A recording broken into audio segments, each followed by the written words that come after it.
హైదరాబాద్ సోమాజిగూడలోని కత్రియా హోటల్లో అగ్ని ప్రమాదం జరిగింది. హోటల్ 4వ అంతస్తులో మంటలంటుకున్నాయి. దీంతో ఆఫీసులోని ఫైళ్లు, ఫర్నిచర్ అగ్నికి ఆహుతయ్యాయి.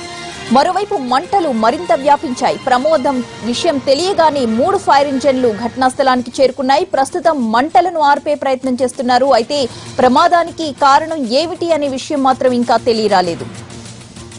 ఘటనపై తాజా సమాచారం అందించడానికి మా ప్రతినిధి రాధాకృష్ణ అందిస్తారు. రాధాకృష్ణ, అసలు ప్రమాదం ఏ విధంగా జరిగిందని అనుకుంటున్నారు? ప్రస్తుతం అక్కడ పరిస్థితి ఏంటి? మంటలు పూర్తిగా అదుపులోకి వచ్చినట్లేనా?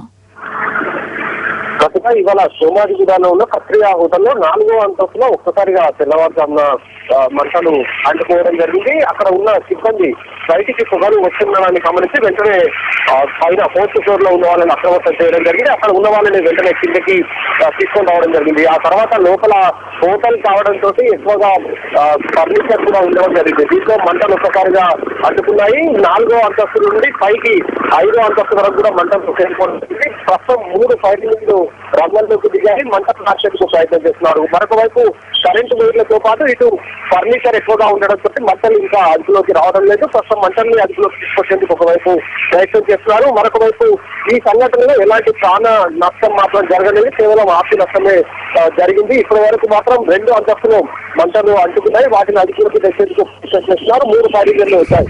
సంఘటనకు మాత్రం ప్రధానంగా షార్ట్ సర్క్యూట్ కారణమై ఉండొచ్చు అనేది ఒకవైపు అనుమానం వ్యక్తం చేస్తున్నారు. కత్రియా హోటల్ లాంటి 5 స్టార్ హోటల్లో ఈ అగ్ని ప్రమాదం జరగడం కొంత ఆందోళనకు గురి చేస్తుంది. ఎందుకంటే హోటళ్లలో ప్రతి ఒక్క హోటల్లో కూడా ఫైర్ ఎగ్జిట్స్ ఉంటాయి, అలారం కూడా ఉంటుంది. ఇది చిన్న ప్రమాదం జరిగినా కూడా వెంటనే అలారం అవుతుంది. ఈ క్రమంలోనే సిబ్బంది వెంటనే అప్రమత్తం కావడం, ఆ తర్వాత లోపల ఉన్న వాళ్ళని హోటల్ నుంచి బయటకు తీసుకుని రావడం జరిగింది. ప్రస్తుతం మంటలు నడిచేందుకు ఒకవైపు అగ్నిమాపక సిబ్బంది ప్రయత్నం చేస్తున్నారు. సంఘటనకు మాత్రం షార్ట్ సర్క్యూట్ కారణంగా చెప్తున్నారు. Right, thank you Radhakrishna.